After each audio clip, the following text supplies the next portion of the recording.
Règle 5. Apprenez en écoutant des histoires. Bonjour et bienvenue dans le programme Les 7 règles de français authentique. Jusqu'ici, je vous ai expliqué une méthode simple mais très efficace pour pratiquer et améliorer votre français. Écoutez du français pendant vos temps morts, sans stress et en écoutant de nombreuses fois la même chose. Encore une fois, la répétition est une clé. C'est un des points les plus importants. Si vous n'écoutez un article qu'une ou deux fois, vous ne pourrez pas progresser. Quand j'explique à des élèves que sans répétition, ils n'ont aucune chance de comprendre un français et parler couramment, j'obtiens toujours la même réponse. Oui, mais écouter 30 fois la même chose est ennuyeux. Et c'est vrai. Alors que faire? Arrêter d'utiliser cette technique? Non.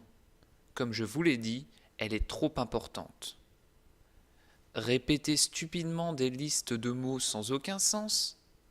Vous connaissez la réponse. Sinon, il faut réécouter l'article de la règle 2. J'ai très longtemps réfléchi pour trouver un compromis. Un compromis, c'est une chose qui est entre deux extrêmes. Dans notre exemple, un extrême est arrêter la répétition. L'autre extrême est répéter stupidement, bêtement. Dans ce cas, un compromis sera continuer la répétition, mais de façon intelligente. J'ai donc cherché ce compromis. J'ai essayé de nombreuses méthodes et j'en ai trouvé une qui permet de répéter sans s'ennuyer. Si vous écoutez mes podcasts, vous connaissez la réponse. Et oui, il faut écouter des histoires. C'est la règle numéro 5. Apprenez en écoutant des histoires.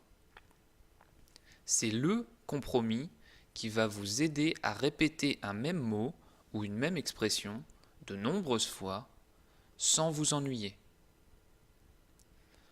Prenons un exemple très simple. Si je veux vous apprendre le mot problème, je peux vous expliquer la définition. Problème veut dire difficulté, situation difficile. Vous pouvez alors écrire sur une feuille de papier problème égale difficulté. Et vous pouvez répéter problème égale difficulté, problème égale difficulté, problème égale difficulté. Vous pouvez répéter 30 fois. Ça, c'est l'ancienne méthode. C'est la technique qui ne fonctionne pas. C'est la méthode ennuyeuse. Au mieux, si vous avez de la chance, vous connaîtrez le mot problème, mais vous ne pourrez pas l'utiliser quand vous parlerez. Et finalement, vous allez l'oublier. Je peux aussi choisir d'utiliser une histoire pour vous expliquer la définition du mot problème.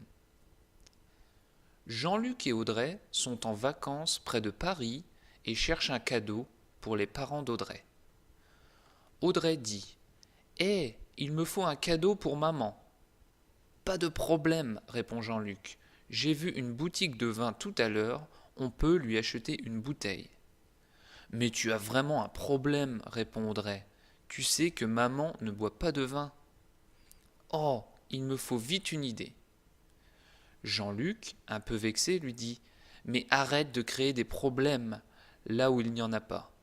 On va lui acheter du parfum. Audrey est soulagée. Merci de toujours résoudre mes problèmes. Évidemment, cet exemple est très court, simple et n'utilise qu'un mot.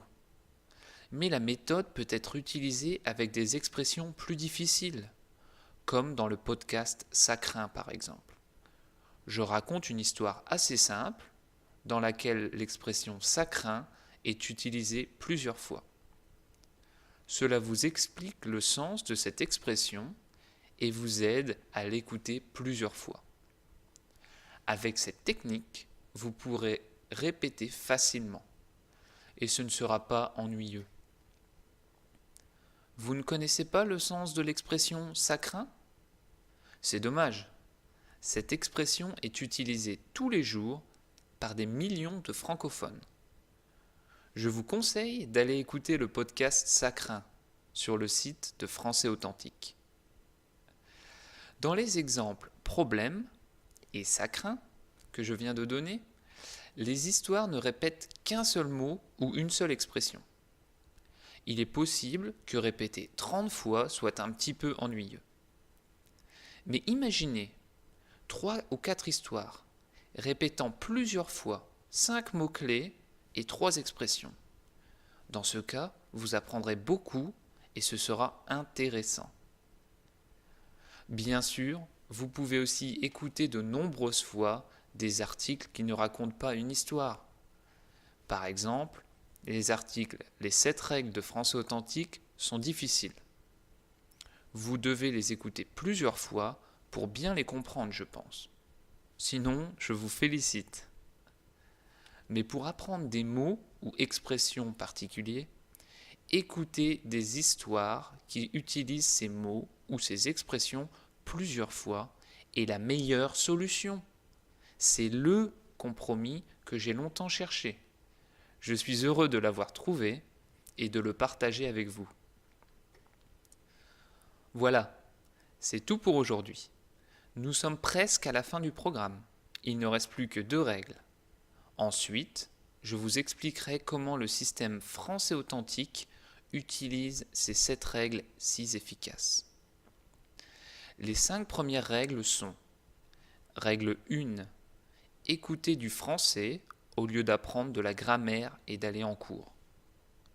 Règle 2, répéter un même article audio de nombreuses fois.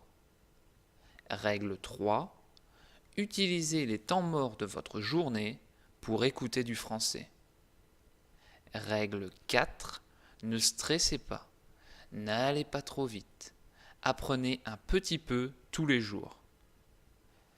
Règle 5, apprenez en écoutant des histoires qui répètent plusieurs fois les mêmes mots. Demain, je vous donnerai la 6e règle. Elle complète la règle d'aujourd'hui. Apprenez grâce au contexte. Mais avant demain, j'aimerais que vous écoutiez le podcast Ça craint. Rendez-vous sur le site de Français Authentique www.françaisauthentique.com et cliquez sur l'onglet Podcast. Vous verrez comment on peut apprendre grâce à une histoire. Évidemment, cette technique fonctionne aussi pour des mots plus courants. Ça marche avec tous les mots et toutes les expressions. Passez une très bonne journée. À demain.